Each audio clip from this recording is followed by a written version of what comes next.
नमस्कार। आज आम पाखे अच्छा पेशेंट जगन्नाथ बेहरा जे कि पुरी बिलंग करती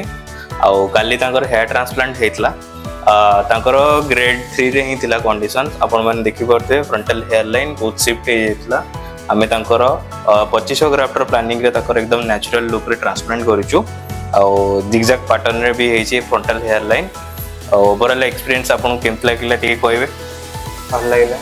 पेन वगैरह किछि हला पेन वगैरह किछि हलानी एकदम स्मूथली नॉर्मल पेन हेतला सती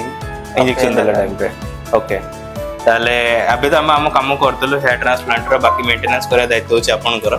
तो आपण माने जदि वीडियो टी देखुछन्ते जदि आपन को भी ट्रांसप्लांट रो दरकार अछि आपन को जदि एई टाइप रो कंडीशंस अछि आपण हम क्लिनिक को विजिट करि परिबे एबेन आपण आपनकर एई टाइप रो बडा से रिजल्ट भी पाइ परिबे थैंक यू।